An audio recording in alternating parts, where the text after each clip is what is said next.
Hello, I'm Declan Harvey and this is BBC Newsline. Our top stories this evening. A teenager who was targeted by a prolific online predator urges young victims to tell someone if they've experienced abuse. I thought it was my fault, but it wasn't. If it wasn't for my mum phoning the police, I probably wouldn't have done it. If you don't tell someone who can think rationally in a situation like that, it could have ended very, very differently for me.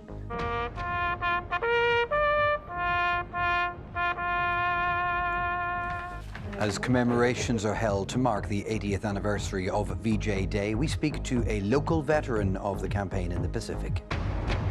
One of the busiest roads in Belfast is going to be closed all weekend. So what does that mean for motorists? I'll have the latest.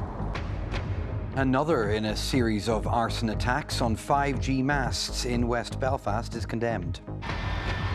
Excited fans get set for the long-awaited return of Oasis to Dublin. After Manchester, it seems like the best one because they're Irish also. So we thought that that would be like the best. Fans, aren't we? Played them all the time in the house and all, so really looking forward to seeing them. This will be the best one I've ever been to. In sport, Linfield's European adventure continues. David Healy's men advance to within one round of the lucrative group phase of the UEFA Conference League.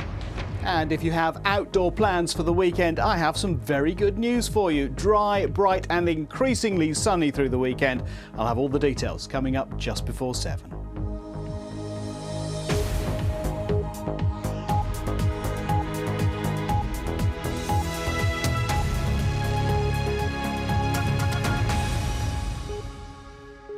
Hello, you're very welcome to Friday's programme. Hiding behind a fake online profile is called catfishing, and a teenager who fell victim to a predator is speaking out. Her message to others: don't be embarrassed, report it. These catfish typically lie to gain the trust of their victims and then exploit them. New figures reveal the PSNI made almost 500 arrests for sexual communication with a child in the last 5 years. Niall McCracken has been finding out more. This is Max Hollandsby. In May this year, the 21-year-old from County Armagh was sentenced to 5 years and 2 months in prison for a litany of online sexual offences against 14 girls and young women. I interviewed one of his victims through an online video call. She is now 18 years old and is speaking out publicly for the first time about the ordeal. To protect her identity, she is being referred to as Emmy, which is not her real name. When she was 15 years old, she was tricked into befriending Hollandsby online. He went on to threaten her into providing naked images. I very much blanked out. I can only really remember him sending me a message and me figuring it out and the immediate panic. So my immediate thought was leg it to my mum's room. I've never run so fast into my mum's room in my entire life. She then phoned the police. You were the first to come forward in the Hollandsby case and go to the police. That mustn't have been easy either. I thought it was my fault, but it wasn't. If it wasn't for my mum phoning the police, I probably wouldn't have done it. And that just goes to show how if you don't tell someone who can think rationally in a situation like that, it could have ended very, very differently for me. Figures released to BBC News NI through a Freedom of Information request show that between 2019 and 2024, police here made 478 arrests for sexual communication with a child. And during the same period, 175 people were convicted at court for this offence. Max Hollandsby is not the only catfish to have appeared in Northern Ireland's courts. Last October, Alexander McCartney was jailed for at least 20 years in what was described as the UK's largest catfishing case. Speak out, because you truly never know the magnitude of the situation you're dealing with. The case has spurred the PSNI's new Trust Trap campaign, which launched today and uses footage from a previous BBC documentary on McCartney. Unfortunately, with the Alexander McCartney, a 12-year-old child in America sadly took her own life because she felt she couldn't speak out. As a mother of children of similar age, I've had those conversations. I've had those horrible conversations, and I am very intrusive about what they do online. So that's why I would ask any parent out there to do the same. BBC News NI contacted a number of social media, chat and tech firms where catfishing behaviour often takes place. A spokesperson of the social media company Wiz said the firm takes the subject of catfishing very seriously and is fully committed to protecting our users. Meanwhile, Snapchat has said that the sexual exploitation of any young person is against its policies and is horrific and illegal. Niall McCracken there. Max Hollingsby wasn't the only significant catfish jailed here last year. As you heard in that report, the most prominent was this man, Alexander McCartney. He was given a life sentence for his crimes. He targeted around 3,500 children in 30 countries across the world. He was also convicted over one of their deaths. There are more cases currently moving through our courts, and they all show similar patterns of abuse. Young men using computer skills to befriend and then blackmail younger victims. Here's our South East reporter, Cormac Campbell. Child sexual abuse is not a new problem, but the evolution of technology has changed things dramatically. Alexander McCartney from County Armagh devastated thousands of children's lives around the world. Max Hollingsby, he was what's become known as a catfish. That's where someone uses a false identity online to befriend and then exploit victims. We have had a spate of cases involving young men offenders abusing children and young people online. And that does seem to be a trend. Perhaps because they are younger, they have this computer skills to follow through their impulses online. Alexander McCartney's offending caused the death of a young girl in America. Across the world, thousands of other victims are struggling to come to terms with what he and others like him have done. It is not just a photograph. One of the biggest lessons, for example, the likes of the Alexander McCartney, was the absolute impact on children being made to do things to themselves by being blackmailed. And that has a real impact in terms of recovery. But what it is definitely becoming is a significant issue because of the nature of it, in terms of the volume, the global reach of it, the range of manipulation, the range of being able to, things like, for example, being able to hide your identity. The fact that this type of harm can be carried out in plain sight, of everybody, including within the family and the family situation. With the online world part and parcel of modern life, this tech expert says families need to monitor what children are doing online. I'm in schools, primary schools in particular, 3-4 times a week now, where I wouldn't have been in 3 or 4 years ago. It would have been mostly secondary school. And that tells me, we're seeing it when I talk to the teachers and the pastoral care people, is that more and more children are using technology, getting access to technology from a younger age. It's important that we deliver that education in schools, but we also need to be matching that with that good education for our parents as well, and also our grandparents, who are a lot of the times primary carers, who have maybe no idea about this technology. And when the young person comes to their house after school, they're sitting on an iPad or they're going on to an Xbox. Catching the catfish isn't easy. It requires families, schools, tech firms and the legal system to spot perpetrators quickly before huge damage is inflicted. Cormac Campbell, BBC Newsline. There's much more on this issue, the latest statistics that help explain the scale of the problem, and also links to help should you need them. It's on our website right now. You'll also find it on the BBC News app. Well, this day, 80 years ago, marked the official end of the Second World War. VJ Day saw Japan surrender to Allied forces after 6 long years of bloodshed. An estimated 71,000 soldiers from the UK and the Commonwealth died fighting against Japan, and upwards of 12,000 prisoners of war were held in Japanese captivity. Events to commemorate this 80th anniversary have been taking place across the UK.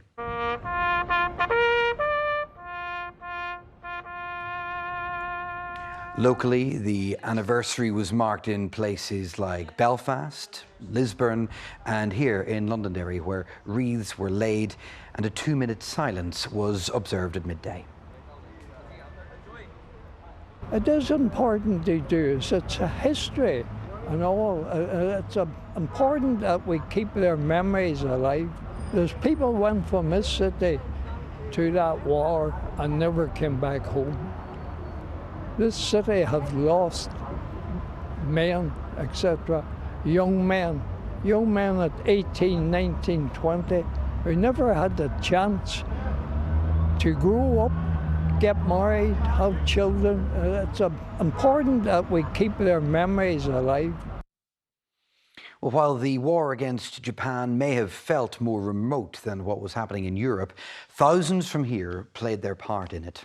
98-year-old RAF veteran Tommy Doherty from Lisburn was sent to Singapore. His neighbour and friend is Brian Buick. Brian lost his uncle out there. They've shared their memories with Catherine Morrison. Remembering the war in the Pacific, friends and neighbours Tommy Doherty and Brian Buick share a direct link to that conflict. 98-year-old RAF veteran Tommy served there. Brian's uncle died there. 18-year-old Tommy was sent with just a few hours' notice from Lisburn to the other side of the world, told to report to the RAF base at Burton Wood. I've bad news for you. You have to report to Burton Wood tomorrow at the latest. So I had to sail that night. 18 or 19. What days it took us to get to Singapore. He recalls talking to former prisoners of war who felt forgotten about by those celebrating the end of the war in Europe. He says, this government we have, he says the Germans are beat and the war's over there, and he says the people are all dancing about, having beers and this, that, and the other thing, and they've left us just prisoners. Brian Buick's uncle Joseph McCandless was captured on the island of Java in 1942 and held in a prisoner of war camp in Borneo, where he died in 1945. Well, it was pretty brutal, probably as brutal as you can imagine. They were treated appallingly, and not only the treatment they received, but the diseases they encountered. Like dysentery and parasitic diseases. The family has never been able to find out exactly how Joseph died, but tragically it was very close to the end of the war, possibly only a matter of days. For them, VJ Day is personal. It's every bit as important as VE Day. In fact, in some aspects, it's more important because, particularly in relation to army personnel, they called themselves the Forgotten Army. Tommy and Brian will be marking VJ Day in Lisburn, but their thoughts will be thousands of miles away with those who didn't make it home. Catherine Morrison, BBC Newsline.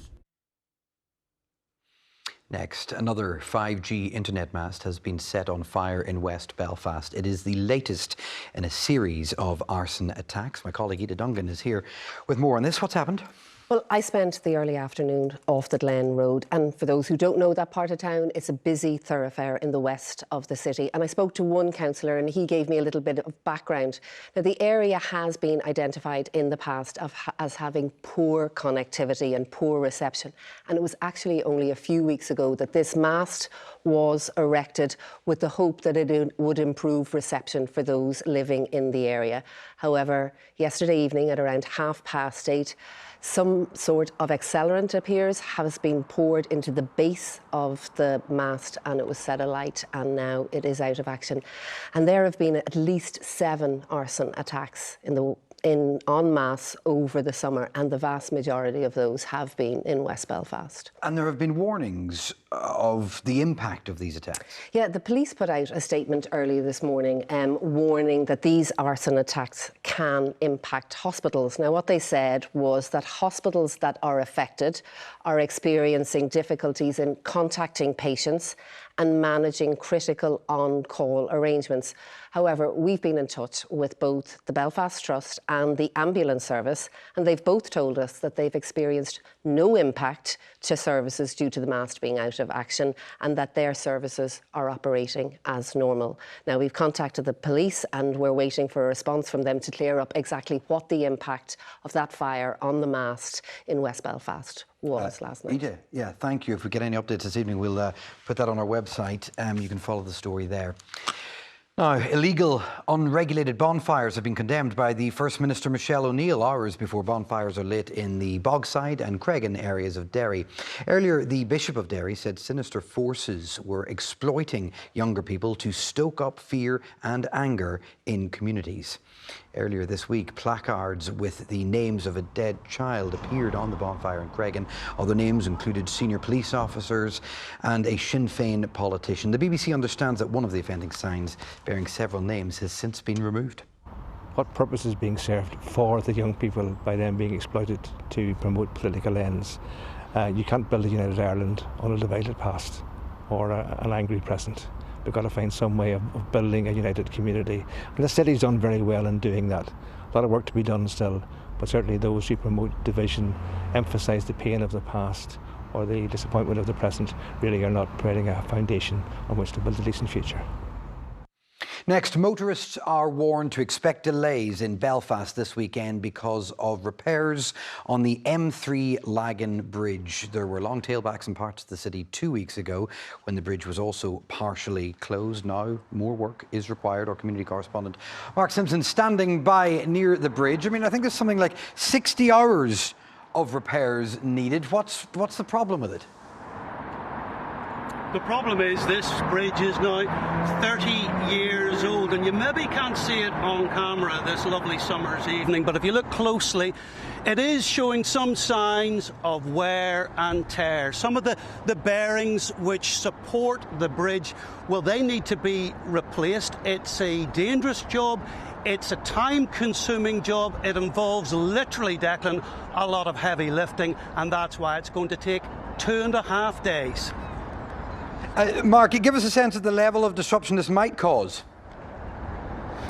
OK, it's important to stress to motorists out there that only one lane or one direction of the M3 Lagan Bridge is going to close this weekend. It's only the lanes going across the bridge from here in East Belfast to North Belfast. Traffic can still go the other way from North Belfast to East Belfast. So it's important to stress, if you live in Bangor or Hollywood or East Belfast or Sydenham or Carryduff and you're thinking of going across the M3 this weekend, don't. You will be diverted and you will face disruption and you will face delays. So the advice to us all is only use our cars if we have to make those types of journeys. If possible, use the bus, use a train, or even get on your bike. Yeah, a lot of work to be done though, Mark. Is it going to be open again by Monday morning? It's looking good. I've just spoken to the team. They say they're confident. The good thing for them is that the weather forecast, I don't want to steal the thunder of Jeff, is pretty good this weekend, so they should be able to get their work done. But we are expecting delays, some roads to be clogged. I'll have to tell you, Declan, I'm not taking any chances. I'm going to be on my bike all around Belfast all weekend. Back to you. I have no doubt we'll spot you, Mark. Helmet on. Thank you very much, Mark Simpson, down at the M3 Lagan Bridge. Now, more excitement for Oasis fans. The Oasis Live 25 reunion tour rolls on to the island this weekend with gigs at Croke Park on both Saturday and Sunday. These might just be some of the most anticipated concerts in years. Tickets sold out in less than a day when it was announced last year that brothers Liam and Noel would be reuniting. Bernie Allen has been speaking to some of those who've been counting down to the biggest of weekends. It's their first gigs on Irish soil since 2008. And today, fans from as far away as Sweden were making their way to Croke Park. After Manchester, it seems like the best one because they're Irish also. So we thought that would be like the best, the next big thing to do. And what are you hoping to get from this concert? A real good time. A really good time. So hope you guys perform. Big fans, aren't we? Play them all the time in the house now, so really looking forward to seeing them. And what song in particular are you hoping to play? Oh, Talk Tonight. I'm a big Noel fan, more so on any of his songs. Looking forward to. It's my favourite venue to go to whenever it comes to like concerts and all too, but this will be the best one I've ever been to because it's the guys and Croke Park means a lot to me too. local tribute act Roll With It will be helping fans get in the mood by playing a few of Oasis's big hits in small music venues in Dublin before the concerts. And some members of the band have also been lucky enough to secure a ticket. It's going to be classics. It's going to be, 80-odd thousand people, everybody singing those songs, and I just know the certain moments that I'm looking forward to, the chorus of Don't Look Back in Anger, Live Forever, things like that. I think it's just going to be a magical experience. I just can't wait. As thousands make their way to Dublin this weekend, organisers are reminding people to leave plenty of extra time to travel to the event. As some might say, there will be lots of people arriving, hoping to catch a glimpse of Noel and Liam. Bernie Allen, BBC Newsline, Belfast. If you're going, have a great time. Now, Linfield's European campaign continues. Nicola McCarthy has the sport. Evening, Declan. Yes, David Healy's side doing very well on their European journey. Good evening, everyone. A 2-0 victory over Vikingur sealed a 3-2 aggregate win over the Faroe Islands, champions in the Europa Conference League. It now means that Linfield face League of Ireland champions Shelbourne in the playoff round of the competition, with the winners going through to the lucrative group stages. It will be the second time the two sides have faced one another this season in Europe, after the Dublin club knocked Linfield out of the Champions League last month. Thomas Keane reports. Kieran Offord's stunning strike was a standout moment in a game where the result and progression to the next round were the primary objectives. Disappointed probably a little bit in terms of our performance in the second half. We turned the ball over so many times, we put ourselves in danger so many times. On the other side of it, really pleased that we started the game in the manner that we did. We got the goals in the manner that we did. Linfield have never qualified for the group stages of European competition. Standing in their way, a Shelbourne side with similar aspirations. I don't think there's going to be any surprises. They will probably potentially be big favourites. So we'll go down as underdogs. It's the same setup as the first round, where we're away first, and then hopefully we bring the tie back here in the second leg, and potentially with the opportunity to progress to the group stages. Getting over the line and reaching that stage would earn the club over £2.5 million. Thomas Keane, BBC Newsline.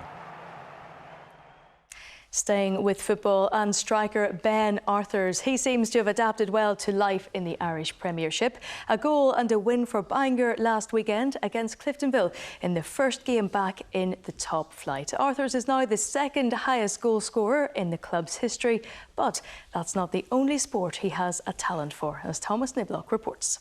7 years at Bangor and a new 3-year contract signed. Ben Arthurs is part of the furniture in this part of the world.